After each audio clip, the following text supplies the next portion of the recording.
നാരായണ നാരായണ നാരായണ.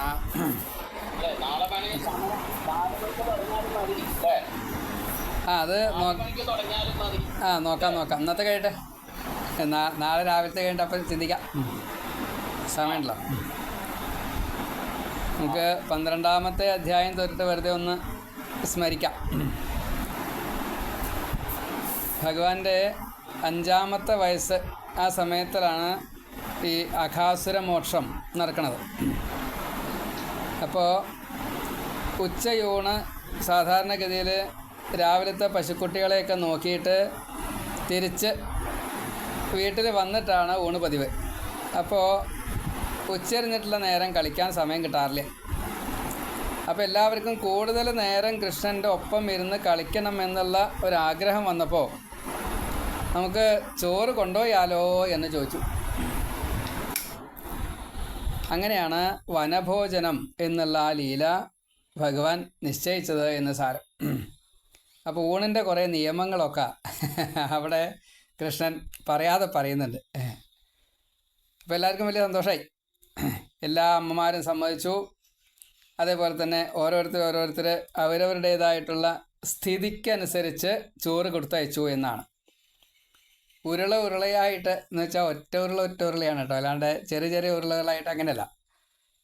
അപ്പോൾ ഓരോരുത്തർക്കും സാമ്പത്തികത്തിന് വ്യത്യാസം ഉണ്ടായതുകൊണ്ട് വ്യത്യസ്തമായിട്ടുള്ള കറികൾ ഐറ്റംസൊക്കെയാണ് ഉണ്ടാവുക. അതേപോലെ തന്നെ ഉണ്ടാക്കാൻ അറിയൽ അതും ഒരു ലേശമൊക്കെ വ്യത്യാസം ഉണ്ടാവും. അപ്പോൾ പലതരത്തിലുള്ള വിഭവങ്ങൾ പലരാൽ കൊടുക്കപ്പെട്ടു. അത് മുഴുവൻ ഓരോരുത്തരും കൊണ്ടുപോയി എന്നതാണ്.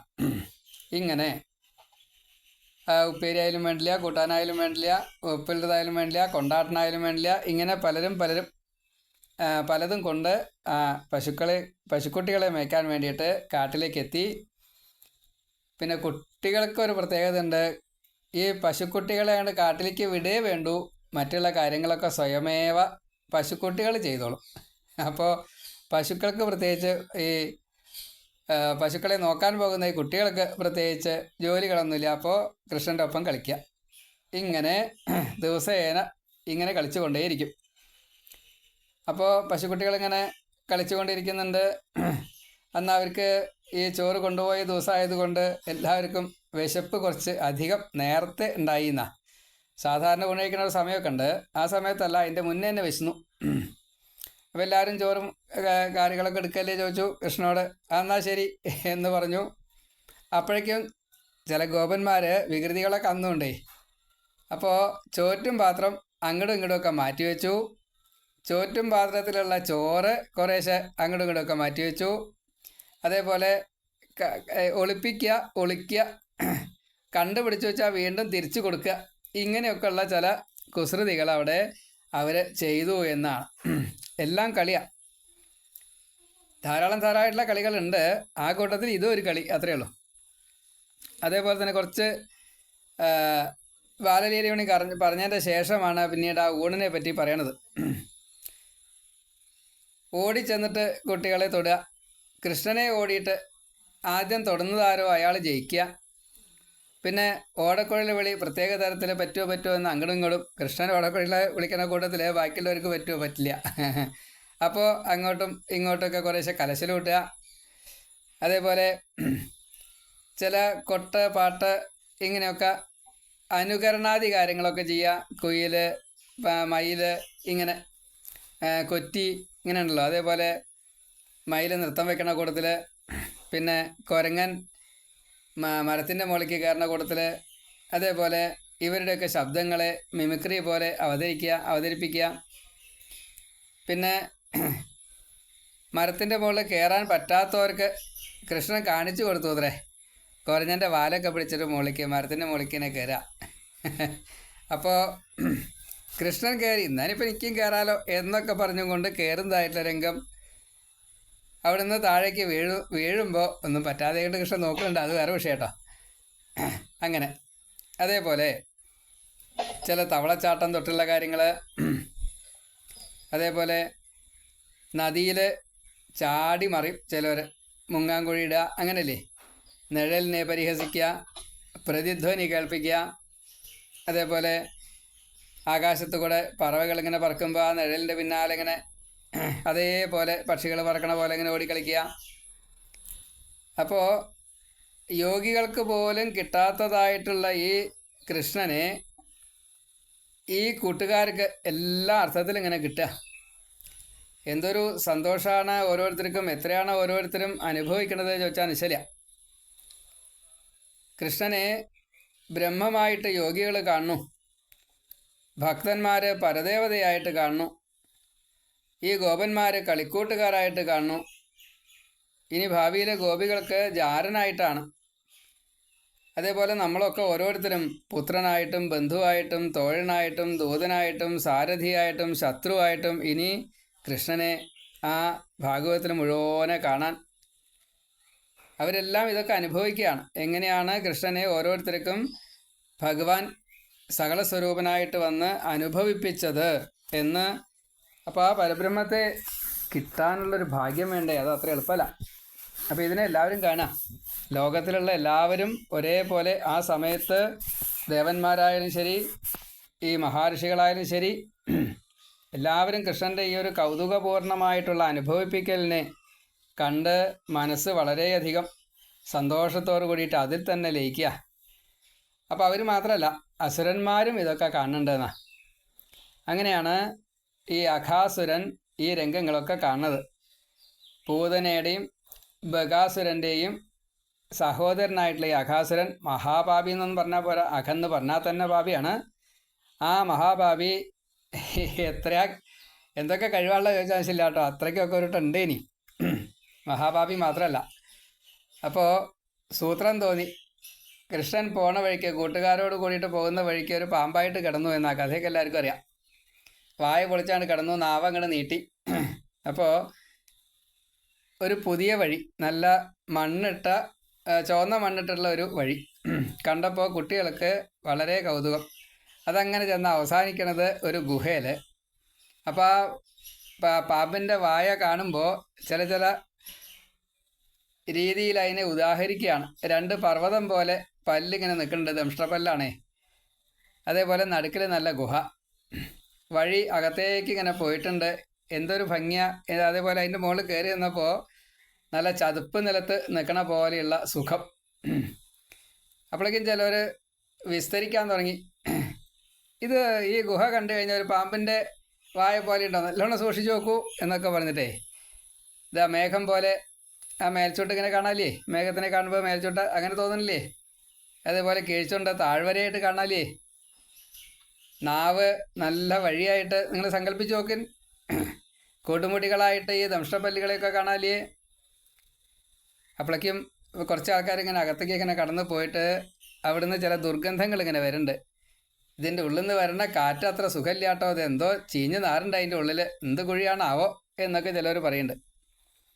എന്തോ ചത്തുണ്ടോ അവിടെ, എന്തോ ഒരു ചീത്ത മണം വരുന്നുണ്ട് കേട്ടോ, അഴുകിയതാണ് തോന്നുന്നുണ്ട്. അതൊന്നും സാരമില്ല, നമുക്ക് ഒളിച്ച് കളിക്കാൻ പറ്റുമോ എന്ന് നോക്കുക. അല്ല കണ്ണ് കെട്ടിക്കളിയോ ഇങ്ങനെയൊക്കെ ഒരു വട്ടം പലതും കാണാമല്ലോ. അപ്പോഴേക്കും ചില ആൾക്കാർ പറഞ്ഞു, ഇതേ നിങ്ങൾ പറയണ പോലെ എൻ്റെ ഗുഹയൊന്നല്ല കേട്ടോ, ഇത് പാമ്പാന്ന് തന്നെയാണ് തോന്നണത്. അപ്പോഴേക്കും വേറൊരാൾ, അങ്ങനെ പാമ്പ് അനച്ചാൽ എന്താ പേടിക്കാനുള്ളത്, ബഗൻ്റെ കഥ നിങ്ങൾക്ക് അറിയില്ലേ, ഭഗവൽ വിനക്ഷതി സംശയ എന്നാണ് വേറൊരാൾ. അപ്പോൾ ആ കുട്ടികളുടെ ആ ഒരു ഉറച്ചതായിട്ടുള്ള വിശ്വാസം അതെല്ലാവരും ഏറ്റെടുത്തു എന്നാ. എന്നാൽ പിന്നെ ഒന്നും പേടിക്കാനില്ല, നമുക്ക് പോവാം. അപ്പം ഈ പാമ്പിൻ്റെ ഉള്ളിൽ നിന്ന് വന്ന ദുർഗന്ധോ ഈ കാര്യങ്ങളൊക്കെ അവർ വിസ്മരിച്ചു എന്നാണ്. കയ്യും കൊട്ടി തപ്പൊട്ടി എന്തൊക്കെ വെച്ചാൽ അതിനൊക്കെ അനുസരിച്ച് കൊട്ടും പാട്ടുമായിട്ടാണ് എല്ലാവരും കൂടിയിട്ട് അകത്തേക്ക് കടന്നു. അപ്പോഴാണ് അകം വിചാരിച്ചത്, ഇതെന്താ അത് കൃഷ്ണൻ വരാത്ര താമസം, കൃഷ്ണൻ കൂടിയും വരാതെ ഈ വായ അടച്ചിട്ടെന്താ കാര്യം, കൃഷ്ണനെ കൊല്ലാനാണല്ലോ വന്നത്, ഇവരെ ഇപ്പോൾ അടച്ച് ഉള്ളിലാക്കി ഞാൻ വായ അടച്ചു വെച്ചാൽ എൻ്റെ ഉദ്ദേശം നടക്കില്ല. അപ്പോൾ അതുകൊണ്ട് അത് പോരാ, കൃഷ്ണൻ വരട്ടെ എന്ന് വിചാരിച്ചിട്ട് കാത്തിരുന്നു. ഈ ഉള്ളിലേക്ക് കടന്നവർ പാമ്പിൻ്റെ വായ പറഞ്ഞൊരു ഗുഹ എന്ന് പറഞ്ഞാൽ അതിൻ്റെ ഉള്ളിലേക്ക് വീണാൽ പിന്നെ അങ്ങോട്ട് പോയി കയറാൻ എളുപ്പമെന്നല്ലേ, ചിലവരങ്ങനെ ചെന്ന് പെട്ടവരും ഉണ്ട്. ഏതായാലും കൃഷ്ണൻ ഈ കാര്യങ്ങളെല്ലാം മനസ്സിലാക്കി അവിടെ അഘാസുരൻ്റെ വയറ്റിൽ പെട്ടെന്നല്ലോ കുട്ടികൾ ഇനി അവരെ രക്ഷിക്കാണ്ട് പറ്റില്ലല്ലോ എന്ന് മനസ്സിലായി. വേഗം അവിടെ കൃഷ്ണൻ്റെ സാന്നിധ്യം, കൃഷ്ണൻ അവിടെ വന്നു. അപ്പോൾ ഈ പാമ്പ് എന്നെയും അപായപ്പെടുത്താൻ വേണ്ടിയിട്ട് കംസൻ്റെ ഭൃത്യനായിട്ട് വന്ന അഘാസുരനാണ് എന്ന് മനസ്സിലായി.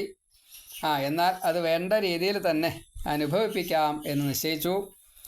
ഭഗവാൻ ആ വായുടെ ഉള്ളിലേക്ക് അങ്ങോട്ട് കയറി. എന്നിട്ട് തൻ്റെ ശരീരത്തെ എങ്ങനെ ക്രമേണയായിട്ട് വലുതാക്കാൻ തുടങ്ങി. ആ സമയത്ത് പാമ്പ് വായ അങ്ങോട്ട് അടച്ചു. വായ അടച്ച വലിയ പാമ്പാണല്ലോ, വലിയ വായയാണ്. അപ്പോൾ പ്രയാസമൊന്നും ഉണ്ടാവില്ല എന്നാണ് വിചാരിച്ചതേ. പക്ഷേ അടച്ചതോട് കൂടിയിട്ട് ഭഗവാൻ ഇങ്ങനെ ക്രമേണയായിട്ട് 4 പുറത്തേക്കും വളർന്നു എന്നാണ്. ഈ ത്രിവിക്രമനായിട്ട് വളർന്ന ഭഗവാന് ഇവിടെ ഒരു ഇത്തിരി വലുതാവാൻ ഒരു പ്രയാസമില്ല. എന്ന കൂട്ടത്തിൽ ഭഗവാൻ അകത്തേക്ക് കാറ്റ് പോലും കടക്കാത്ത രീതിയിൽ വളരെ ഒരു ഓട്ടടക്കണ കൂട്ടത്തിൽ അങ്ങോട്ട് അടച്ചു. അതോട് കൂടിയിട്ട് ശ്വാസം കിട്ടാതെയായി. പെരുമ്പാമ്പ് കുടുങ്ങി കിടന്ന് ഉരുളാൻ തുടങ്ങി. അപ്പോൾ പെരുമ്പാമ്പിൻ്റെ ഉള്ളിലുള്ള ഈ ശ്വാസഗതി നിലച്ചപ്പോൾ പാമ്പ് പിന്നെ ചാവില്ലാണ്ട് വേറെ നിർത്തിയില്ലല്ലോ. അപ്പോൾ എങ്ങനെയാണ് ചത്ത എന്നാണ്. പാമ്പിൻ്റെ തലയിൽ ബ്രഹ്മരന്ധ്രം ഉണ്ടല്ലോ, അത് പൊട്ടിയിട്ടാണ്, തോലങ്ങോട്ട് പൊട്ടി. എന്നിട്ട് ജീവൻ പുറത്തേക്ക് പോയി. അപ്പോൾ ആ സമയത്ത് ഭഗവാൻ ഈ പാമ്പിൻ്റെ അവസ്ഥ ഇങ്ങനെയാണെന്ന് മനസ്സിലായപ്പോൾ ബാക്കിയുള്ളവരെയൊക്കെ രക്ഷിക്കാൻ വേണ്ടിയിട്ട് തൻ്റെ ശരീരത്തിന് ചെറുതാക്കണു, എല്ലാവരെയും പുറത്തേക്ക് എത്തിക്കണു, എല്ലാവരെയും ഒരേപോലെ തന്നെ ജീവിപ്പിക്കണു, എല്ലാവർക്കും ആ ഒരു പ്രത്യേകമായിട്ടുള്ള ആനന്ദത്തെ ഭഗവാൻ കൊടുക്കണു. പക്ഷേ ഈ ജീവൻ അവിടെ ഭഗവാനിൽ ലയിക്കാൻ നിവൃത്തിയില്ല. കാരണം ഉള്ളിലാണ് നിൽക്കണതേ. ഭഗവാൻ പുറത്തേക്ക് വന്നില്ല. ബാക്കിയുള്ളവരെയൊക്കെ അതാത് രൂപത്തിലേക്ക് ആക്കിയതിൻ്റെ ശേഷം മാത്രമല്ല, രണ്ടാമത് ജീവൻ കൊടുത്തു, ഓജസ് കൊടുത്തു, സൗന്ദര്യം കൊടുത്തു, പലതും കൊടുത്തു, ഒരു പ്രത്യേക അനുഭൂതി കൊടുത്തു. അങ്ങനെയാണ്. അതിന് ശേഷം ഭഗവാൻ അതിൻ്റെ പുറത്തേക്ക് വന്നു. പുറത്തേക്ക് വന്നതോട് കൂടിയിട്ട് ആ ജീവൻ ഈ കൃഷ്ണനിലേക്ക് അങ്ങോട്ട് ലയിച്ചു. ഇത് കണ്ടപ്പോൾ ആ ദേവന്മാരെല്ലാവരും ഒരേപോലെ തന്നെ എങ്ങനെയാ ഭഗവാനെ സ്തുതിക്കേണ്ടതെന്ന് വെച്ചില്ല. അനവധി പുഷ്പവൃഷ്ടികളെ തുടങ്ങിയുള്ള കാര്യങ്ങളൊക്കെ ദേവന്മാർ ചെയ്തു. വേദസ്തുതികളൊക്കെ ഈ ബ്രാഹ്മണർ ചെയ്തു. പിന്നെ ഗന്ധർവന്മാർ പാട്ടുപാടി, അപ്സരസ്സുകൾ നൃത്തം വെച്ചു. കൊട്ട് പാട്ട് ഒന്നും പറയണ്ട, വലിയ ബഹളം. മാത്രമല്ല ഈ അഘാസുരന് മുക്തി കൊടുത്തുവോ എന്നായി. ഒരു പ്രത്യേക രീതിയിലാണല്ലോ ഈ മുക്തി. ഇങ്ങനെ അത്യധികം ഘോഷത്തോടു കൂടിയിട്ട് നടന്ന ഈ ലീല, ഇതെന്താ ഇങ്ങനെ ശബ്ദവും ബഹളമൊക്കെ ഭൂമിയിൽ നിന്നാണല്ലോ എന്ന് ബ്രഹ്മാവ് ഒന്നിങ്ങനെ അറിഞ്ഞു എന്നാണ്. ഈ എല്ലാ ദിവസത്തും അതാത് ദിവസത്തെ നടന്ന കാര്യങ്ങളൊക്കെ വൈകുന്നേരങ്ങളിൽ ചെന്നിട്ട് വീടുകളിൽ ചെന്ന് പറയാറുണ്ട് ഇവർ. അപ്പോൾ ശ്രീ ശിവബ്രഹ്മർഷി പറഞ്ഞു, ഇങ്ങനെയൊക്കെ അഘാസുരന് മുക്തി കൊടുത്തതായിട്ടുള്ള കഥ വീട്ടിൽ ചെന്ന് പറഞ്ഞപ്പോഴേക്കും 1 കൊല്ലം കഴിഞ്ഞു എന്നാണ്. ഇങ്ങനെ പറഞ്ഞപ്പോൾ ആ പരീക്ഷത്ത് സംശയമായി, ഇതെന്താ അത് അങ്ങനെ വരാൻ കാരണം എന്നായി. അപ്പോൾ ആ കഥ വിസ്തരിച്ച് പറയാൻ വേണ്ടിയിട്ട് തുടങ്ങുകയാണ്. നമ്മൾ നേരത്തെ പറഞ്ഞു, ബ്രഹ്മാവ് ഇങ്ങനെ എന്തൊക്കെയോ ചില ശബ്ദങ്ങൾ കേൾക്കണു, താഴത്തേക്ക് നോക്കണു എന്നല്ല. അപ്പോൾ ആ സമയത്ത് ഈ വത്സസ്തേയം എന്ന കഥ ശ്രീ ശിവബ്രഹ്മരുടെ മനസ്സിലങ്ങോട്ട് തോന്നുകയാണ്. കുറച്ചു നേരം ഒന്നും മിണ്ടാൻ വയ്യാതെ കണ്ട്. കാരണം ബ്രഹ്മാവിനെയാണ് ഈ കൃഷ്ണൻ മോഹിപ്പിച്ചതേ. അപ്പോൾ എത്രത്തോളം എന്ന് പറയാൻ നിവർത്തിയില്ല, അത്രത്തോളം ലീനഭാവത്തിലെത്തിക്കഴിഞ്ഞു ശ്രീ ശിവബ്രഹ്മർഷി. ഉണരാൻ കുറച്ച് താമസം വന്നോത്രേ, പക്ഷേ കാത്തിരുന്നു എന്നാണ്. ഏതായാലും ഉണർന്നു, പറഞ്ഞു. ഭാഗ്യവാനായിട്ടുള്ള പരീക്ഷത്തെ എന്ന് പ്രത്യേകം വിളിച്ചിട്ടാണ്, സംബോധന ചെയ്തുകൊണ്ടാണെന്ന ഭാഗവതോത്തമനായിട്ടുള്ള പരീക്ഷത്തെ അങ്ങ് ബ്രഹ്മമോഹനം എന്ന ലീല കേട്ടോളൂ. അങ്ങയുടെ ശ്രദ്ധയുണ്ടല്ലോ, കാത്, അതേപോലെ തന്നെ അങ്ങയിലുള്ള എല്ലാ, അതായത് കാത് മാത്രമല്ല, കാതും മനസ്സും മാത്രമല്ലാതെ കണ്ട് നമ്മെ തന്നെ സമർപ്പിക്കുക എന്നൊരു ഭാവം, അങ്ങനെ ഇരിക്കുന്നതായിട്ടുള്ള അങ്ങയ്ക്ക് എത്ര വേണമെങ്കിൽ ഏതൊക്കെ കഥകൾ വേണോ അതൊക്കെ പറയാൻ ഞാനും തയ്യാറാണ്. മാത്രമല്ല ശ്രീ ശിവബ്രഹ്മർഷിയുടെ പ്രത്യേകത അതാണ്. ശ്രോതാവിൻ്റെ ഉള്ളിൽ ഇരുന്നു കൊണ്ട് കഥ പറയുന്നത് സ്വയം കേട്ട് ആ ജീവനെ മുക്തനാക്കും. അത്രയ്ക്ക് പ്രാധാന്യമുണ്ട്. അപ്പോൾ അതിനനുസരിച്ചാണ് ഈ ലയം കിട്ടുക. ആ ലയം അത് വേണ്ട രീതിയിൽ ഞാൻ പറയാട്ടോ എന്ന രീതിയിലാണ് കഥ പറയാൻ തുടങ്ങണതേ. അഘാസുരന് മോക്ഷം കൊടുത്തുള്ള ഒരു രംഗം ഈ സമയത്ത് ഓരോരുത്തർക്കും ഓരോരോ തരത്തിൽപ്പെട്ടതായിട്ടുള്ള അനുഭവങ്ങളെ ഉണ്ടായി എന്നാണ്. അവിടെ കഥ പറയാൻ തുടങ്ങുകയാണ്. എല്ലാവരും കാളിന്തി തീരത്തെത്തി. അപ്പോൾ നേരത്തെ വിശന്ന ഒരു അനുഭവമാണല്ലോ അവർക്കുണ്ടായത്. വീണ്ടും റിപ്പീറ്റ് ചെയ്യുകയാണ്. അപ്പോൾ നമുക്ക് ഈ മണത്തിട്ടിലിരിക്കാം. എല്ലാവർക്കും കൂടിയിട്ട് ഒരേപോലെ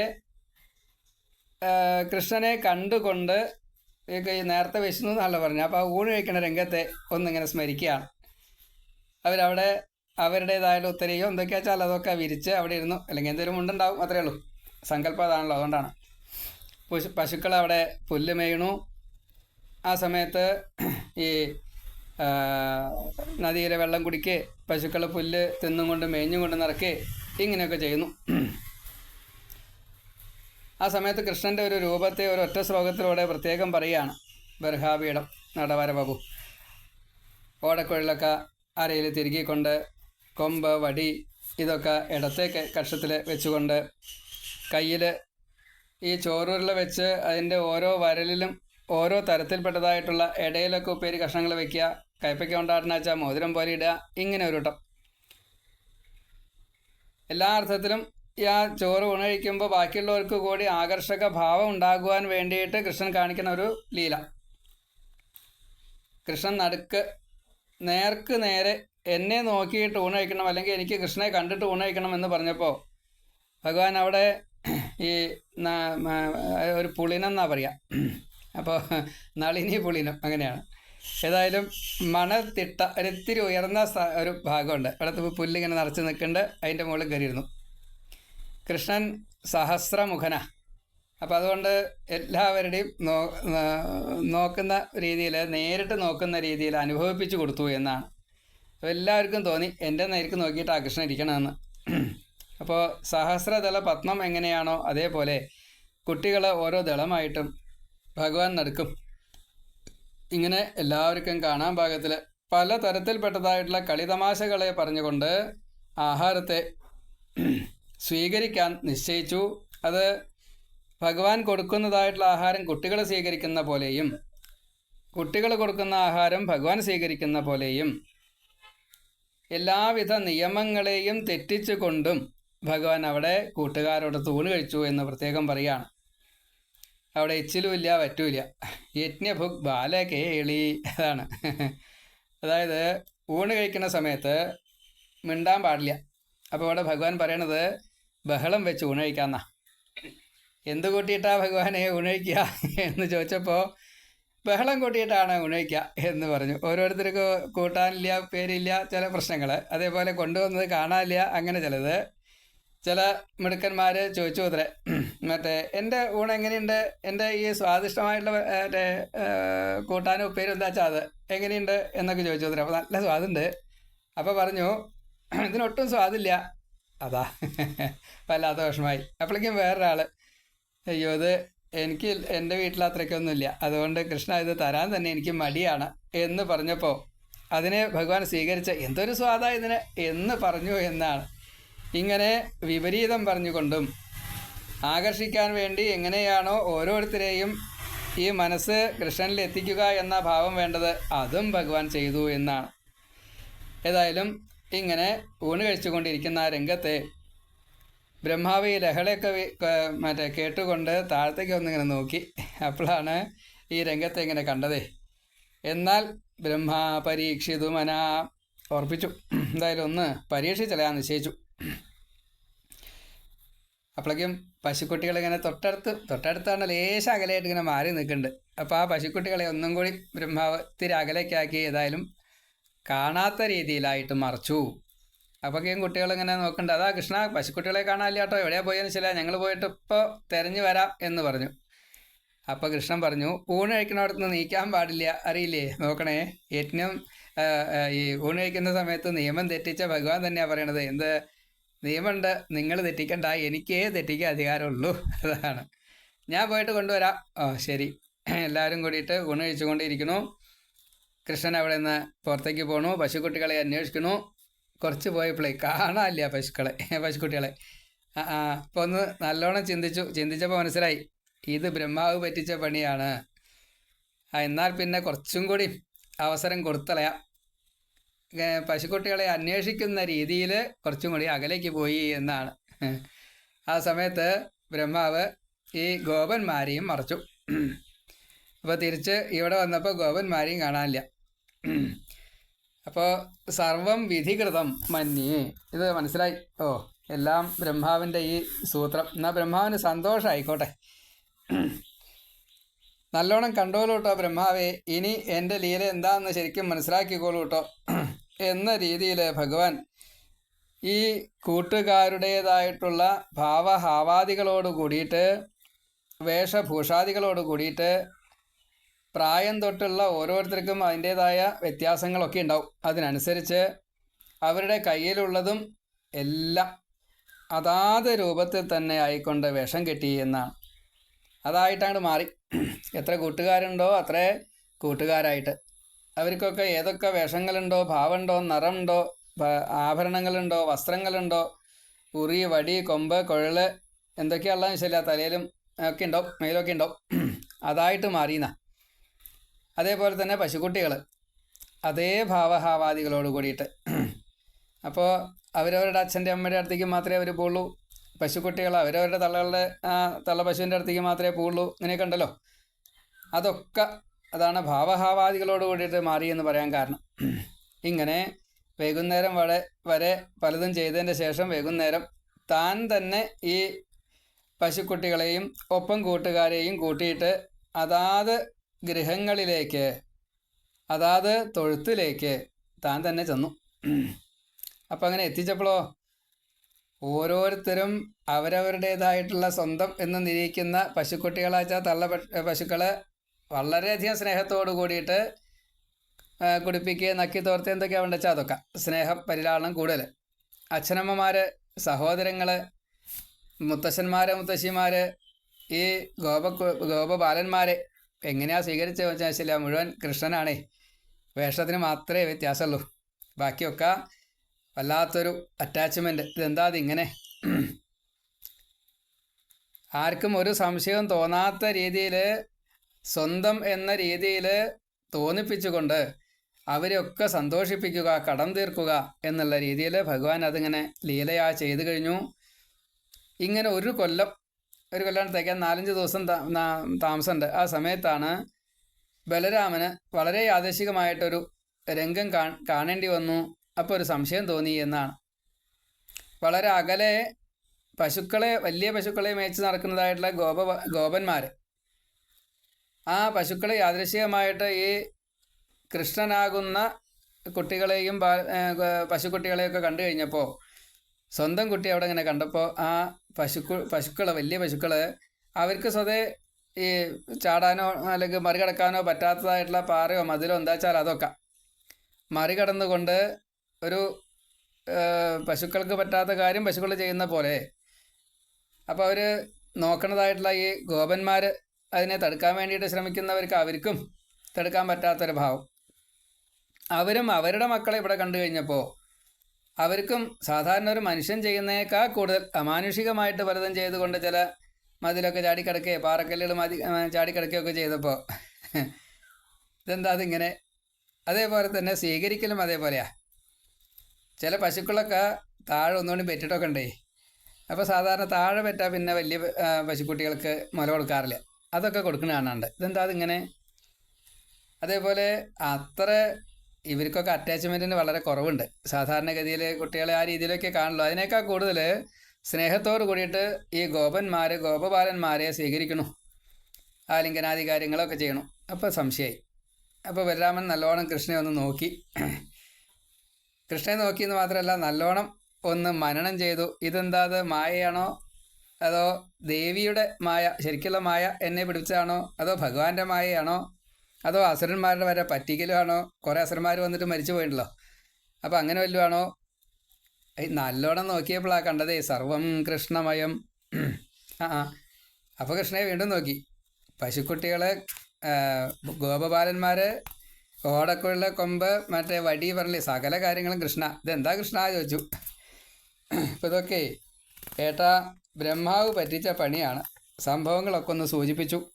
അപ്പം എന്നാൽ ഇടപെട്ടേന്നായി. അയ്യോ ഏട്ടാ ഇടപെടരുത് കേട്ടോ, കാരണം ബ്രഹ്മാവ് അങ്ങയാൽ ശിക്ഷിതനായാൽ ഇപ്പം എൻ്റെ കാര്യങ്ങളൊക്കെ ഞാൻ വിചാരിച്ച കാലിക്ക് നടക്കില്ല.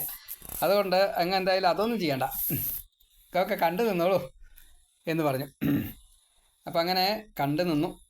ബലരാമന് വലിയ സന്തോഷമായി. കാരണം ഇത്രയും രൂപത്തിൽ കൃഷ്ണനെ കാണാൻ തരാവുക, കൃഷ്ണൻ്റെ ലീല സ്വതേ മഹാ അത്ഭുതമാണ്. ആ ഭഗവാന്റെ ഒപ്പം നിന്നുകൊണ്ട് എല്ലാ കാര്യത്തിലും കൂടെ നിൽക്കുന്നുണ്ട്. എങ്കിലും രാമാവതാരം പോലെ അല്ല കൃഷ്ണാവതാരേ, ഇപ്പം നല്ലോണം അനുഭവിക്കുകയാണ്. ഇവരുടെയൊക്കെ ഒരു ഭാഗ്യേ. ഇങ്ങനെ നല്ലോണം മനസ്സിലാക്കി സൂക്ഷിച്ച് നോക്കി.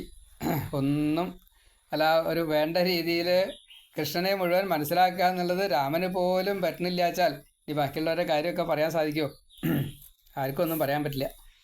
ആ സമയത്താണ് ഒരു കൊല്ലം അങ്ങോട്ട് തികയുക. ആ ഒരു കൊല്ലം തികയുക എന്ന് പറയുമ്പോൾ ബ്രഹ്മാവിൻ്റെ ഒരു കണ്ണിമ വെട്ടുന്ന നേരം, അത്രയേ ഉള്ളൂ.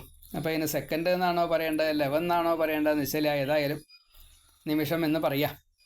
ബ്രഹ്മാവ് നോക്കിയപ്പോൾ എല്ലാവരും ഒരേപോലെ നിൽക്കുന്നുണ്ട് എന്നാ.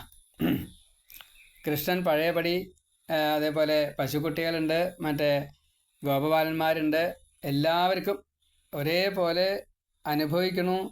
അപ്പോൾ താൻ മറച്ചതുണ്ട് അവിടെ. അതേപോലെ തന്നെ ഇവിടെ ഇതും കാണാനുണ്ട്, പശുക്കുട്ടികളെയും കാണാനുണ്ട്, ഗോപബാലന്മാരെയും കാണാനുണ്ട്. ഇതെന്താ ഇങ്ങനെ സൂക്ഷിച്ച് നോക്കി. സോന്നുവിനെ സൂക്ഷിച്ച് നോക്കിയപ്പോഴേ ഇവിടെ ഉള്ളത് മുഴുവൻ വിഷ്ണു സ്വരൂപമായിട്ട് കാണിച്ചു കൊടുത്തു. മഞ്ഞപ്പെട്ട തൊട്ടുള്ള ആ കൗസ്തുഭ വനമാലയോ എന്തൊക്കെയാ വെച്ചാൽ അതൊക്കെ എല്ലാവരും സ്തുതിക്കുന്നുണ്ട്. ശരിക്കല്ല വിഷ്ണു സ്വരൂപം. അത്ഭുതമായി, പേടിയായി. ഇത് പാലകനായിട്ടുള്ള മഹാവിഷ്ണു ആണല്ലോ, എന്നെ വല്ലതും ചെയ്യോ എന്നായി ബ്രഹ്മാവ് പരിഭ്രമിച്ചു. അപ്പോഴേക്കും ഒന്നും കൂടി നോക്കി കഴിഞ്ഞപ്പോഴേക്കും അനന്തപത്മനാഭനായിട്ട് കാണിച്ചു കൊടുത്തു എന്നാ. ബ്രഹ്മാവ് ഇത്രേ പേടിക്കാറുള്ളൂ എന്നില്ല, അത്ര പേടിച്ചു. ബോധം തിരിച്ചു കിട്ടിയപ്പോൾ ഇനി എന്താ വേണ്ടത്? ഇനി കീഴ്പ്പെടുക മാത്രമല്ല, സമസ്താപരാധം പറയുക, ക്ഷമിക്കണേ എന്ന് പ്രാർത്ഥിക്കുക. അവിടുന്ന് ഇരിക്കുന്ന സ്ഥലത്ത് നിന്ന് ഇങ്ങോട്ട് പോകുന്നൊരു പോരല് ഹംസത്തിൻ്റെ പുറത്താന്ന് പറഞ്ഞു എന്നേ ഉള്ളൂ. ഏതായാലും ഇവിടെ എത്തി. ഒരു സ്വർണ്ണദണ്ഡ് പോലെ ആ കൃഷ്ണൻ്റെ മുമ്പിൽ അങ്ങോട്ട് വീണു. എന്നിട്ട് 4 തലയും അത് മുട്ടിച്ച് നമസ്കരിച്ചപ്പോൾ അതൊരു ശയനപ്രദക്ഷിണം പോലെ ആയിന്നാ. വീണു, നമസ്കരിച്ചു, കാല് പിടിച്ചു, ക്ഷമിക്കണേ എന്ന് പറഞ്ഞ് പ്രാർത്ഥിച്ചു. എത്ര എന്ന് പറയരുത്, കരഞ്ഞ് കാല് കഴിക്കുന്ന, വേറെ വെള്ളം വേണ്ടി വന്നില്ല. ഇങ്ങനെ ഭഗവാനെ ഇനി തനിക്ക് ആശ്രയിക്കല്ലാണ്ട് നിവൃത്തിയില്ല എന്നും, അതേപോലെ തന്നെ ഭഗവാനെ ആശ്രയിക്കുമ്പോൾ ഭഗവാൻ രക്ഷിക്കുമെന്നും, അഥവാ തെറ്റ് വല്ലതും സംഭവിച്ചു വെച്ചാൽ ശിക്ഷിക്കില്ല എന്നും, ഇതൊക്കെ ഒരു നിയമമാണ്. അപ്പോൾ ആ നിയമത്തെ ഓർത്തുകൊണ്ട് ഭഗവാന്റെ പുത്രനായിട്ടുള്ള തനിക്ക് ഈ സകലസ്വരൂപം സ്വീകരിച്ച് വന്ന കൃഷ്ണനെ മനുഷ്യനായിട്ട് കണ്ട് കുറച്ചൊരു തെറ്റ് സംഭവിച്ചു പോയി. ആ തെറ്റിന് ക്ഷമാപണം ചെയ്യുന്ന രീതിയിൽ അതിഗംഭീരമായിട്ട് സ്തുതിക്കുകയാണ്.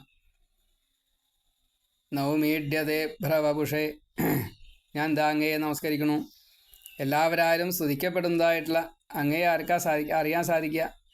ആ രൂപത്തെ ഒന്ന് പ്രത്യേകം പറയുന്നുണ്ട്. കുന്നിക്കുരു കടുക്കനൊക്കെ ഇട്ട് മയിൽപ്പീലിയൊക്കെ ചാർത്തി ഇലകളെ കൊണ്ടുള്ള കിരീടങ്ങളൊക്കെ വെച്ച് പലതരത്തിൽപ്പെട്ടതായിട്ടുള്ള കായകളോ എന്തൊക്കെയാ വെച്ചാൽ അങ്ങനെയുള്ള ആഭരണങ്ങൾ, മാലകളൊക്കെ ചാർത്തിയിട്ട്, പിന്നെ വനമാല, പല പൂക്കളെ കൊണ്ട് 6 ഋതുക്കളെ ചേർത്തിട്ടുള്ള മാലയാണ് വനമാല. അതേപോലെ ഓടക്കുഴൽ, കൊമ്പ്, വടി, ഇങ്ങനെ പൈക്കളെ മേയ്ക്കുമ്പോൾ എന്തൊക്കെയാണോ വേണ്ട വെച്ചാൽ അതേപോലെയുള്ള വേഷമൊക്കെ ധരിച്ചിട്ടുള്ള ആ ഭഗവാനെ കാണുന്നത് എങ്ങനെയാ? പകുതി ചോറുരുള കടിച്ചിട്ട് അങ്ങനെയുള്ള ആ ഭാവത്തിലാണ് കണ്ടതേ. ഇപ്പോൾ ഇതാ അതേപോലെ തന്നെയാണ് വീണ്ടും കാണുന്നത്. ആ ഭഗവാനെ ശ്രീകൃഷ്ണേതാ ഞാൻ നമസ്കരിക്കണു. ഭഗവാന് മാത്രമേ ഈ സ്വയം പ്രകാശം മറ്റുള്ളവർക്ക് വേണ്ടിയിട്ട് ഉള്ളിൽ നിന്നും കൊടുക്കാൻ സാധിക്കുള്ളൂ. ഇപ്പോൾ സൂര്യനായാലും നക്ഷത്രങ്ങളായാലും മിന്നലായാലും തീയായാലും രത്നങ്ങളായാലും സ്വയം പ്രകാശിത രൂപമാണ്. അതേപോലെ തന്നെയാണ് ഗ്രന്ഥങ്ങൾക്ക്, സജ്ജനങ്ങൾക്ക് ഭഗവാനും ഭഗവാനിൽ നിന്ന് കിട്ടിയതാണ് ഇതൊക്കെ. അപ്പോൾ അങ്ങനെയുള്ള സ്വയം പ്രകാശിത രൂപനായിട്ടുള്ള ഭഗവാനെ അങ്ങ് എന്നെ അനുഗ്രഹിക്കണേ. പിന്നെ ശുദ്ധസത്വസ്വരൂപ, സച്ചിദാനന്ദ തൊട്ടുള്ള അനവധി നാമങ്ങൾ, പരമാത്മാവായിട്ടുള്ള അങ്ങയെ എങ്ങനെ അറിയാൻ സാധിക്കുക? ഞാൻ അങ്ങയെ അറിയാൻ വേണ്ടിയിട്ട് ശ്രമിച്ചുമില്ല, എനിക്ക് അതിനുള്ള കഴിവുമില്ല. ഭഗവാൻ നിശ്ചയിച്ചതായിട്ടുള്ള വർണ്ണാശ്രമധർമ്മങ്ങളെ ആചരിച്ച് മനഃശുദ്ധി വന്ന് ഭക്തനായാൽ വിരക്തി കിട്ടിയെങ്കിൽ ജ്ഞാനം നേടാനുള്ള അർഹതയുണ്ടാവും. അതല്ലാച്ചാൽ അതുണ്ടാവില്ല. എന്തുകൊണ്ട് ജ്ഞാനിയാകാൻ പറ്റുന്നില്ല? സ്വയമേവ വിചാരിച്ചാൽ ജ്ഞാനത്തെ കിട്ടില്ല. മനസാ വചസ കർമ്മണ 3 വിധത്തിലുള്ള ത്രികരണങ്ങൾ കൊണ്ട് തന്നെ മുഴുവൻ സമർപ്പിച്ച് പുരുഷാർത്ഥ ലക്ഷ്യത്തോടു കൂടിയിട്ട് ഭൗതിക ലൗകികങ്ങളെ മുഴുവൻ ഉപേക്ഷിച്ച് ഭക്തി വേണമെന്ന് ഭഗവാനോട് കരഞ്ഞ് പ്രാർത്ഥിച്ചാൽ ഒരു പക്ഷേ അർഹതയുണ്ടെങ്കിൽ ഭക്തി തരും. അപ്പോൾ കേവല ഭക്തിയിലേക്ക് എത്താൻ സാധിക്കില്ല എങ്കിലും ക്രമേണയായിട്ട് ജ്ഞാനം നേടാനുള്ള ഒരു ഭാവത്തിലെത്തും. ഇങ്ങനെ ജ്ഞാനം കിട്ടിക്കഴിഞ്ഞാൽ ഭക്തന് മുക്തി കിട്ടും.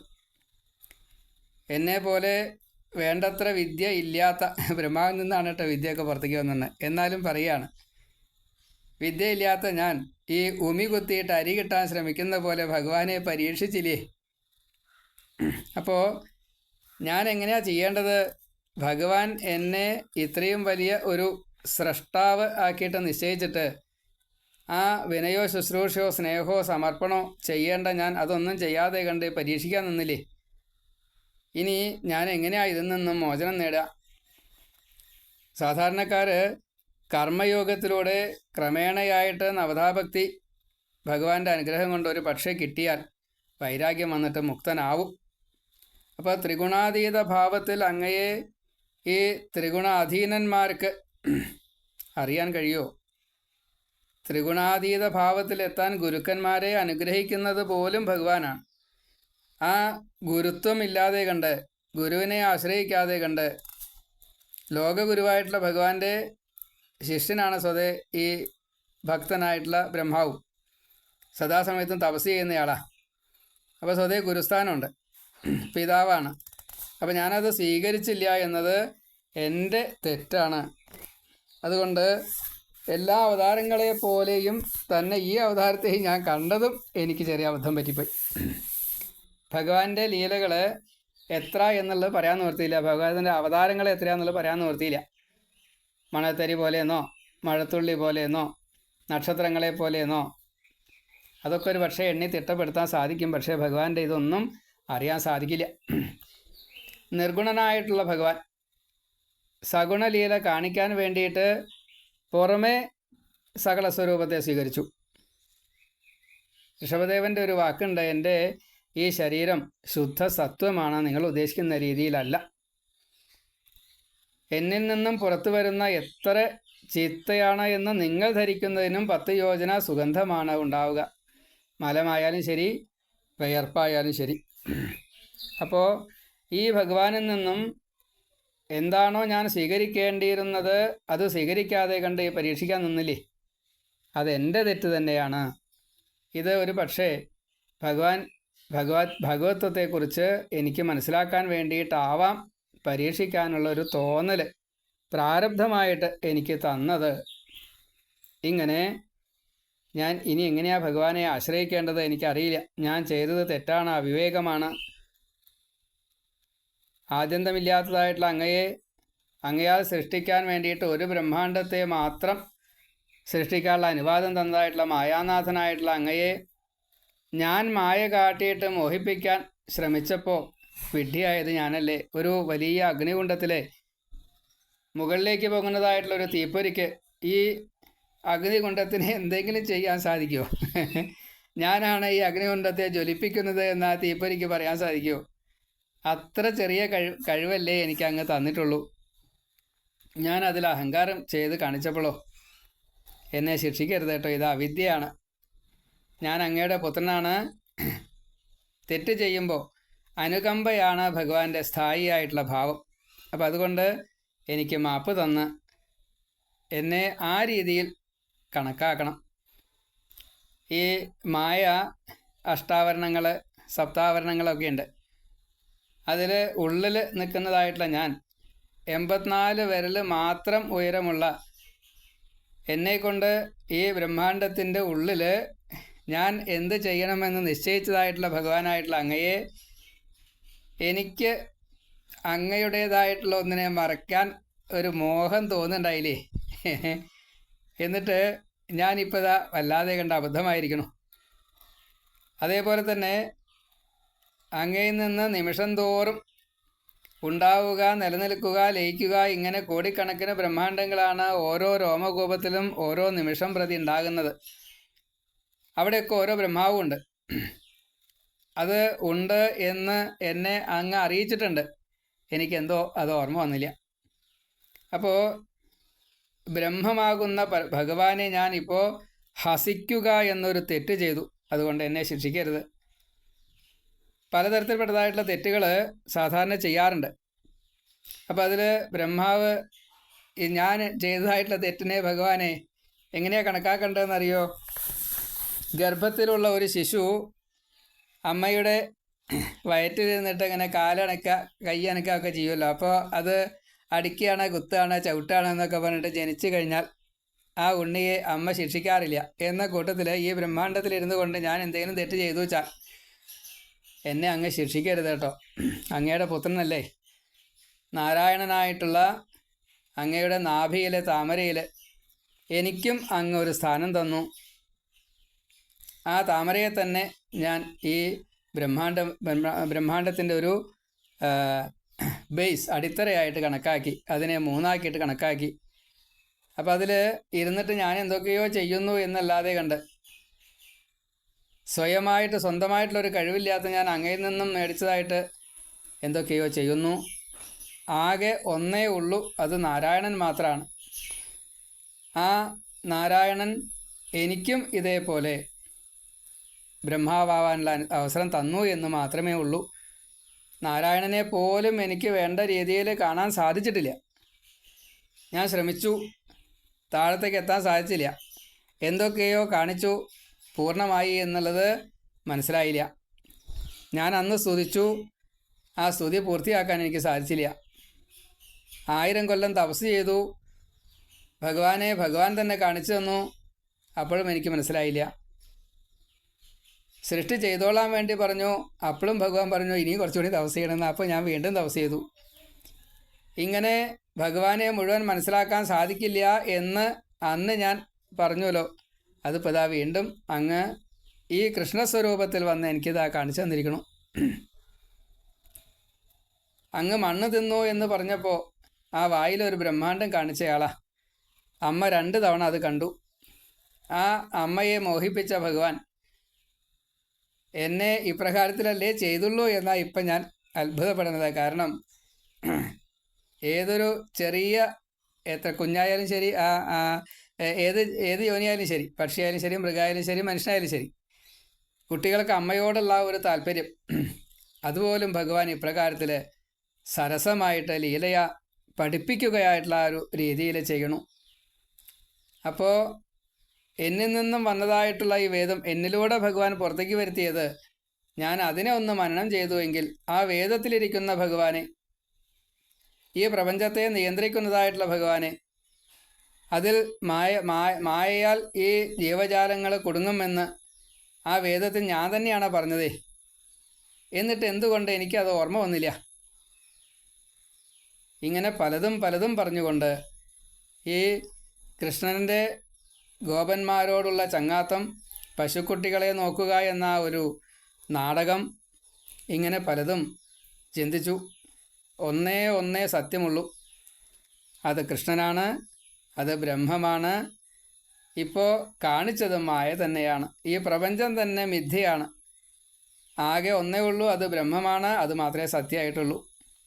ഈ ബ്രഹ്മാവിഷ്ണു മഹേശ്വര ഭാവം, സൃഷ്ടി സ്ഥിതി സംഹാരഭാവം, അത് ഭഗവാൻ മൂന്നാക്കിയതാണ്. ആ ഭഗവാന്റേതായിട്ടുള്ളൊരു അംശം കൊണ്ട് ഞാനും ആ ഒരു ഭാവത്തിലുണ്ടായി. എനിക്കും ഉണ്ട് അജൻ എന്നുള്ള പേരൊക്കെ. അങ്ങ് അജനാണ്, കർമ്മമില്ല. ഞാൻ അജനാണ്, പക്ഷേ കർമ്മമുണ്ട്, ജന്മമുണ്ട്, ജനനമുണ്ട്, എനിക്ക് മരണമുണ്ട്. അപ്പോൾ അങ്ങ് എടുക്കുന്നതായിട്ടുള്ള ഈ മത്സാദി അവതാരങ്ങൾ മുഴുവൻ അങ്ങയ്ക്ക് ലീലയാണ്. എനിക്കാണെങ്കിലോ ഇത് പ്രാരബ്ധം തീർക്കാനുള്ളതാണ്. ഇങ്ങനെ യോഗേശ്വരനായിട്ടുള്ള പരമാത്മാവിനെ ഭഗവാൻ കാണിച്ചതായിട്ട് ഈ ലീലയെ, എപ്പോഴാണോ ഭഗവാൻ ലീല കാണിക്കുന്നത്, എപ്പോഴാണോ ലീലയുടെ അർത്ഥം ഒരാൾക്ക് മനസ്സിലാക്കുന്നത്, ലീലയുടെ മർമ്മമെന്ത്, ഗൂഢമെന്ത്, ഇതൊന്നും ഒരാൾക്കും അറിയില്ല. സ്വപ്ന സമാനമായിട്ട് ദുഃഖപ്രപഞ്ചമായിട്ട് ഈ സംസാരം വീണ്ടും ജനിക്കുക മരിക്കുക എന്ന ജീവൻ്റെ ഈ ഒരു അവസ്ഥ, അത് അങ്ങയുടെ പരിപൂർണമായിട്ട് ലയിക്കുക എന്ന സായുജ്യം കിട്ടുന്നത് വരെ ചെയ്തുകൊണ്ടേയിരിക്കുന്നു. ഓരോ തവണയും ശരീരം സ്വീകരിച്ച് പ്രപഞ്ചത്തിലെത്തുമ്പോൾ താൻ കാണുന്നതും അനുഭവിക്കുന്നതും മുഴുവൻ സത്യമാണ് എന്ന് തോന്നിക്കുന്നതായിട്ടുള്ള മായാവൈഭവം. ഇതെങ്ങനെയാണ് ഭഗവാനെ? ഇങ്ങനെ ഓരോരുത്തരും ഭഗവാനെ മനസ്സിലാക്കാൻ വേണ്ടി ശ്രമിക്കുന്നു. ആത്മജ്ഞാനം ഉപദേശിക്കുന്നതായിട്ടുള്ള ഗുരു, ഇങ്ങനെ ഒരു ഭാവം ഭഗവാനുണ്ടല്ലോ. ശിവനായാലും കപില മഹർഷിയായാലും ഒരുപക്ഷെ നാരദനും കൂടി അങ്ങയെ അറിയാൻ സാധിക്കുമായിരിക്കും. ബാക്കി ആർക്കും ഭഗവാനെ അറിയാൻ സാധിക്കില്ല. പക്ഷേ ഭഗവാന്റെ കാരുണ്യം കൊണ്ട് ഈ ഭക്തി ഭഗവാനാ തന്നു എങ്കിൽ ഭഗവാനിൽ ലയിക്കാനുള്ള അവസരം സായുജ്യമായി തന്നെ ഭഗവാൻ എപ്പോഴാണോ തരുന്നതെന്ന് പറയാൻ നിവർത്തിയില്ല. അത് കിട്ടിയെങ്കിൽ ആ ഭക്തൻ പരമഭാഗ്യവാൻ എന്ന് മാത്രമേ പറയാനുള്ളൂ. എനിക്കും അതേപോലെ ആഗ്രഹമുണ്ട്. അങ്ങയിൽ നിന്ന് അന്യമായിട്ട് യാതൊന്നുമില്ല. സൂര്യനെ പകൽ കാണാൻ സാധിക്കും, രാത്രിയും സൂര്യനുണ്ട്. പക്ഷേ രാത്രി സൂര്യനില്ല എന്ന് തോന്നുന്നു. ഈ കൂട്ടത്തിൽ മായ ബാധിച്ച ഒരാൾക്ക് ഭഗവാനെ മനസ്സിലാക്കാൻ സാധിക്കില്ല. പക്ഷേ മായയിൽ നിന്നും പുറത്ത് കടന്ന ഒരാൾക്ക് ഭഗവാനെ നന്നായിട്ട് മനസ്സിലാക്കാൻ സാധിക്കും. ജീവൻ മുക്ത അവസ്ഥയിലുള്ളൊരു ഒരു ഭാവത്തിലെത്തുമ്പോഴാണ് ഭഗവാനെ മനസ്സിലാക്കാൻ സാധിക്കുക. അപ്പോൾ അവിദ്യ കൊണ്ടാണ് ഭഗവാനെ എനിക്ക് മനസ്സിലാക്കാൻ സാധിക്കാതിരുന്നത്, അല്ലെങ്കിൽ ഞാൻ വേണ്ട രീതിയിൽ ശ്രമിച്ചില്ല എന്നത് എൻ്റെ തെറ്റ് തന്നെയാണ്. ആത്മാവായിട്ട് ഈ ശരീരത്തെ കാണുന്നയാളാണല്ലോ അവിദ്യ ബാധിച്ച ആൾ എന്ന് പറയുക. അപ്പോൾ ബ്രഹ്മാവ്, സൃഷ്ടാവ്, ത്രിമൂർത്തികളിൽ ഒരാൾ, ഇങ്ങനെ പലതും ഞാൻ ധരിച്ചതുകൊണ്ട്, ഞാനാണ് കേമൻ എന്ന് തെറ്റിദ്ധരിച്ചതുകൊണ്ടല്ലേ അങ്ങ് സകലസ്വരൂപം സ്വീകരിച്ച് മർത്യഭാവത്തിൽ നിൽക്കുമ്പോൾ അങ്ങ് ചെറിയ ആളും ഞാൻ വലിയ ആളും. ഇത് തോന്നിയത് കൊണ്ടല്ലേ എനിക്ക് അങ്ങയെ പരീക്ഷിക്കണമെന്ന് തോന്നിയത്. അപ്പം അങ്ങയുടെ ഈ ഇപ്പോൾ എന്നെ ശിക്ഷിക്കുക അല്ലെങ്കിൽ ഇപ്പോൾ എന്നെ അനുഗ്രഹിക്കുക എന്ന ഒരു ഭാവത്തെ ഞാൻ സ്വീകരിക്കാൻ വേണ്ടിയിട്ട് ആഗ്രഹിക്കുന്നു. അത് ശിക്ഷയായിക്കൊണ്ട് തരുകയാണെങ്കിൽ, ശിക്ഷ രണ്ട് തരത്തിലാണ്. ഒന്ന് പീഡനാദി കാര്യങ്ങൾ, മറ്റത് പഠിപ്പിക്കുക എന്ന കാര്യത്തിൽ. അപ്പം എന്നെ പഠിപ്പിക്കണേ. അങ്ങയുടെ അനുവാദം കിട്ടിക്കഴിഞ്ഞാൽ മാത്രമേ ഈ പഠനം പൂർത്തിയായിട്ട് അങ്ങയെ വീണ്ടും എനിക്ക് സേവിക്കാൻ സാധിക്കുള്ളൂ. മുക്തിയെ പ്രതീക്ഷിച്ചുകൊണ്ട് വീണ്ടും വീണ്ടും അങ്ങയിലേക്ക് എത്താനുള്ളൊരു ഭാവത്തെ എനിക്ക് തരണം. അപ്പം അതിനു വേണ്ടിയിട്ട് ബ്രഹ്മാവ് പറയുകയാണ്, എനിക്ക് ഈ വൃന്ദാവനത്തിൽ എന്നെ സൃഷ്ടാവ് ആ ഒരു ഭാവത്തിൽ നിന്ന് ഒഴിവാക്കിക്കോളൂ. എന്നിട്ട് ഇവിടെ വല്ല പശുവായിട്ടോ പുല്ലായിട്ടോ അങ്ങയുടെ സേവിക്കുന്നതായിട്ടുള്ള ഈ ഭക്തന്മാരായിട്ടുള്ള ഗോപികളായാലും ശരി, ഈ ഗോപബാലന്മാരായാലും ശരി, അവരുടെ പാദത്തെ സ്വീകരിക്കാനുള്ള ഭാവത്തിൽ നീ പുല്ലായിട്ടായാലും വളരെ സന്തോഷമാണ്. അങ്ങനെ മതി, അതിനെന്നെ അനുവദിക്കണം എന്നാ. അപ്പോൾ ഇതിനൊന്നും എനിക്ക് അർഹത ഇല്ലാച്ചാലോ, ഇനി ഈ ജന്മം പറ്റിയില്ലാച്ചാൽ അടുത്ത ജന്മം, ഇങ്ങനെ ഭഗവാന്റെ അടുത്തെത്താൻ എന്നുവെച്ചാൽ ഇങ്ങനെയുള്ള ഈ ഭഗവാനെ ലഭിക്കാൻ ഈ ഗോപന്മാർക്ക്, ഗോപബാലന്മാർക്ക്, പശുക്കുട്ടികൾക്ക് അവരെ സൃഷ്ടിച്ചത് ഞാൻ തന്നെയാണേ. അപ്പോൾ അവരുടെ ഒരു ഭാഗ്യം ആലോചിച്ച് നോക്കൂ. ബ്രഹ്മത്തെ ഇങ്ങനെ കളിക്കൂട്ടുകാരനായിട്ട് കിട്ടണു. ഇതൊരു മഹാഭാഗ്യ. അങ്ങനെയുള്ള ഒരു ഭാഗ്യം എനിക്കും തരാൻ പറ്റുമോ ഭഗവാൻ? എനിക്ക് അതിനുള്ള അർഹതയുണ്ടോ? അതല്ലെങ്കിൽ ഈ ജന്മത്തിൽ ഞാൻ എന്തായാലും നിവൃത്തിയില്ല, അടുത്ത ജന്മത്തിലെങ്കിലും ഇതേപോലെ ഒരു ഭാഗ്യം എനിക്ക് തരണേ. ഇങ്ങനെ പ്രാർത്ഥിച്ചുകൊണ്ട് എല്ലാ അർത്ഥത്തിലും ഈ ഗോപന്മാർ ഭഗവാനെ നമസ്കരിക്കുന്നതിനേക്കാൾ കൂടുതൽ ഭക്തന്മാരെ നമസ്കരിച്ചുകൊണ്ട് അവരുടെ ഭാഗ്യത്തെ, ഭഗവാനാൽ കൊടുക്കപ്പെട്ടതായിട്ടുള്ള ഈ സത് അനുഭവത്തെ ശ്ലാഘിച്ചുകൊണ്ട് എല്ലാ ദേവന്മാർക്കും ഇതേപോലെ ഒരു അംശം ഭഗവാനെ അനുഭവിപ്പിക്കുക എന്നത് അവരുടെ ഉള്ളിലുള്ള, അവരുടെ ദേഹത്തിലുള്ള ഓരോ ഇന്ദ്രിയങ്ങൾക്കും ഭഗവാൻ ഈ ദേവന്മാർക്ക് ആ സുഖത്തെ പ്രദാനം ചെയ്തു. ഇന്ദ്രിയങ്ങൾക്ക് അധിഷ്ഠാന ദേവതകളായതുകൊണ്ട്. അപ്പോൾ അതുകൊണ്ട് ഞാനും അതിൽപ്പെട്ട ഒരാളാണ്. ബ്രഹ്മാവ് ബുദ്ധിയുടെ അധിഷ്ഠാന ദേവതയായതുകൊണ്ട് ആ കുട്ടികൾ ഓരോരുത്തരും ബുദ്ധി വികാസം കൊണ്ട് ഭഗവാനെ അനുഭവിക്കുന്നുവല്ലോ. അറിഞ്ഞിട്ടാണോ അറിയാതെയാണോ അത് വേറെ വിഷയം. അത് എനിക്കും ഭഗവാൻ അനുവദിച്ചു തന്നുവല്ലോ, അത് എൻ്റെയും ഭാഗ്യം തന്നെയാണ്. ഇപ്പോൾ കണ്ണിൻ്റെ അണച്ചാൽ സൂര്യനാണ്, മൂക്കിൻ്റെ അണച്ചാൽ അശ്വിനി ദേവകളാണ്, നാവിൻ്റെ അണച്ചാൽ അത് വരുണനാണ്, ത്വക്ക് വായുവാണ്, കാത് ദിഗ്ദേവതയാണ്, വേണുഗാനം അതിങ്ങനെ കേൾക്കുമ്പോൾ ആ ദിഗ്ദേവതകളെ എത്ര സന്തോഷിക്കണു. ആ കുട്ടികളാണ് അത് കേൾക്കണതേ. പക്ഷേ കുട്ടികളിലിരുന്നു കൊണ്ട് ഇനി ഇതാ ഗോപികമാർ കേൾക്കാൻ പോകുന്നുണ്ട്. അപ്പോൾ ആ സമയത്ത് ഈ ദിഗ്ദേവതകൾ അനുഭവിക്കുന്നത്. അതേപോലെ കയ്യ് അത് ഇന്ദ്രനാണ്, കാല് മറ്റേ ഉപേന്ദ്രനാണ്, അഗ്നി മറ്റേ വാക്കായിട്ട് നാവിൽ അങ്ങനെ അഗ്നി അത് അനുഭവിക്കുന്നു, പായുവിൽ മിത്രാവരണന്മാർ പായുപസ്ഥത്തിൽ, അതേപോലെ മനസ്സിൽ ചന്ദ്രൻ, ഈ അഹം എന്ന തത്വത്തിൽ രുദ്രതത്വമായിട്ട് ഈ സംഘർഷണം അത് അനുഭവിക്കുന്നു. ഭഗവാനായിട്ടുള്ള വാസുദേവൻ ചിത്രത്തിലിരുന്നു കൊണ്ട് ഇതെല്ലാം അനുഭവിക്കുന്നു. ഇങ്ങനെയുള്ള ഭാഗ്യം ഇന്ദ്രിയനാഥന്മാരായിട്ടുള്ള ഞങ്ങൾക്കും ഭഗവാൻ ഇവരിലൂടെ തരുന്നുണ്ടല്ലോ. ഇതെന്തൊരു ഭാഗ്യ! വേദങ്ങൾ പോലും അങ്ങയെ അറിയാൻ വേണ്ടിയിട്ട് ശ്രമിക്കുന്നു എന്നാണ്. ഈ ജീവിതം അങ്ങയ്ക്ക് വേണ്ടിയിട്ട് സമർപ്പിക്കാൻ വേണ്ടിയിട്ട് ഗോപലോകത്തിൽ ഗോപിമാരായിട്ടും ഗോപന്മാരായിട്ടും വന്ന ഇവർ ചെയ്യുന്നതായിട്ടുള്ള സേവനം അങ്ങ് സ്വീകരിക്കുന്നുണ്ടല്ലോ. അതുകൊണ്ട് ആ ഭക്തന്മാരുടെ പാദധൂളി ഏൽക്കാൻ ഭഗവാനെ ഈ വൃന്ദാവനത്തിൽ ഒരു പുല്ലായിട്ട് എന്നെ ജീവിക്കാൻ അനുവദിക്കണേ. അതുകൊണ്ട് എത്രത്തോളം എനിക്ക് സച്ചിദാനന്ദത്തെ അനുഭവിക്കാൻ സാധിക്കുമോ അത്രയും സച്ചിദാനന്ദത്തെ അനുഭവിപ്പിക്കണേ. ഈ മാതൃഭാവം പൂണ്ടിട്ട് വിഷം തന്നതായിട്ടുള്ള പൂതനയ്ക്ക് അങ്ങ് മുക്തി കൊടുത്തു.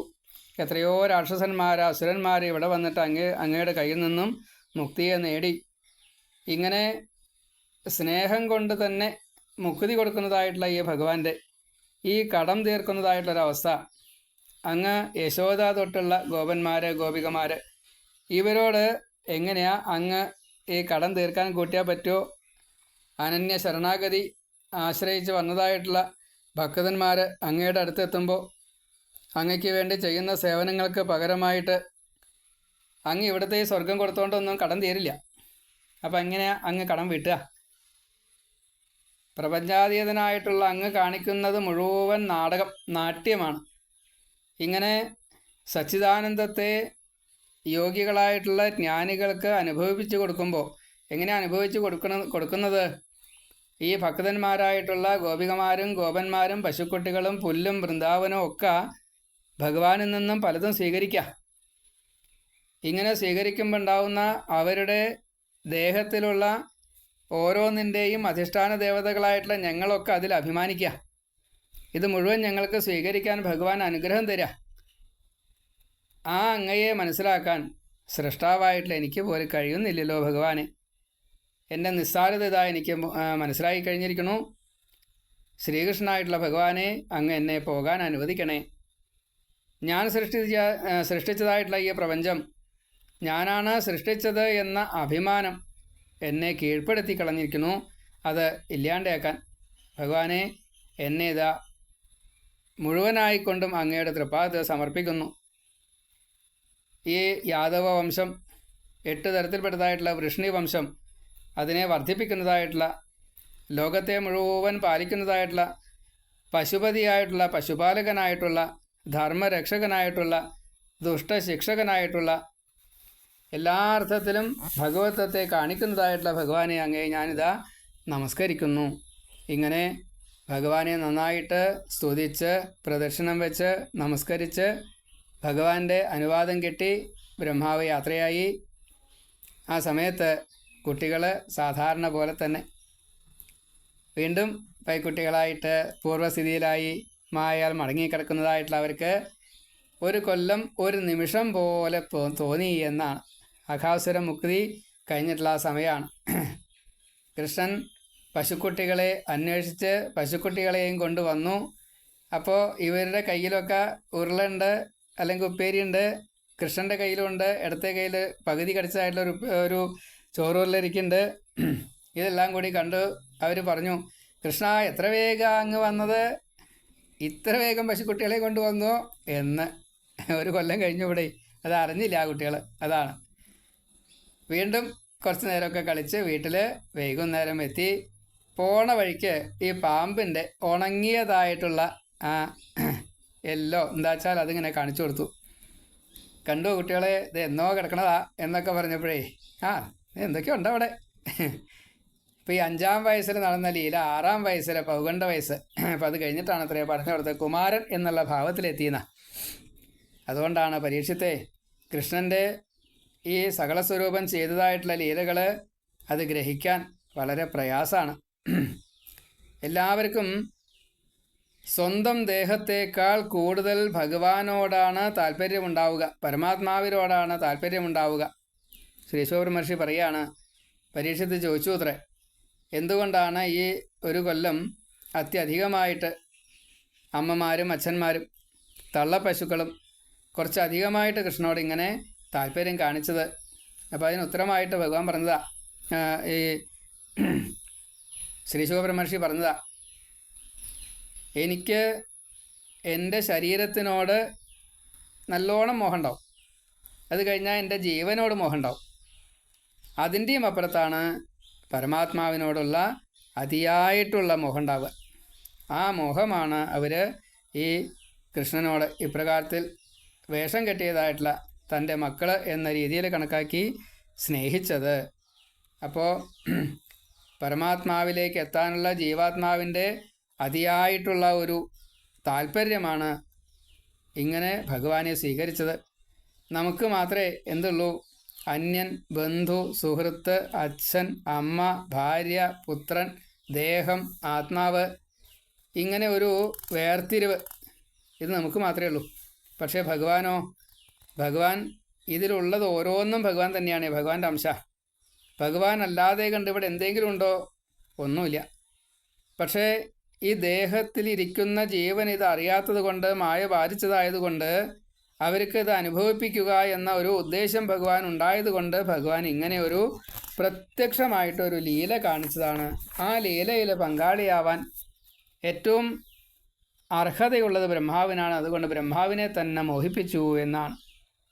ആ ശ്രീകൃഷ്ണ പരമാത്മാവിനെ ബ്രഹ്മാവിനോട് കൂടിയിട്ട്, ഈ കുട്ടികളോട് കൂടിയിട്ട്, പശുക്കുട്ടികളോട് കൂടിയിട്ട് ഏട്ടൻ ബലരാമൻ ഇങ്ങനെ നോക്കി കാണുന്നതായിട്ടുള്ള രംഗം ആരാണോ സ്മരിക്കുന്നത് അവർക്ക് സംശയം പോലും ഉണ്ടാവില്ല കേട്ടോ. എല്ലാ സംശയങ്ങളും തീരും. സംശയഗ്രന്ഥി ഭേദനം എന്നാണ്. ഒരിക്കലും വിരഹം വരില്ല എന്നാ.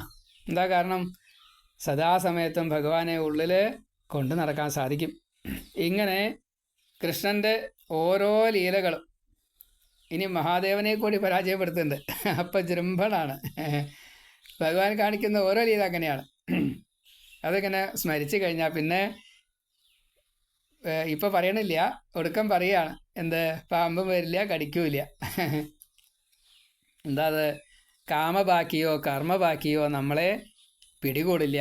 നമുക്ക് രക്ഷപ്പെടാൻ ഈ ഭഗവാന്റെ ഓരോ ലീലകളിലും ഒന്ന് മനസ്സ് വയ്ക്കുക, ഇത്രയേ വേണ്ടൂ കേട്ടോ എന്ന് പറഞ്ഞ് അവിടെ സന്തോഷിപ്പിക്കുകയാണ് പരീക്ഷത്തിനെ. ആ സന്തോഷം നമുക്ക് എല്ലാവർക്കും ലഭിക്കുമാറാകട്ടെ എന്ന് പ്രാർത്ഥിച്ചുകൊണ്ട് ഈ ബ്രഹ്മമോഹനം എന്ന ലീലയും സ്തുതിയും ചെറുതായിട്ടൊന്ന് സ്മരിച്ചു. സർവത്ര ഗോവിന്ദനാ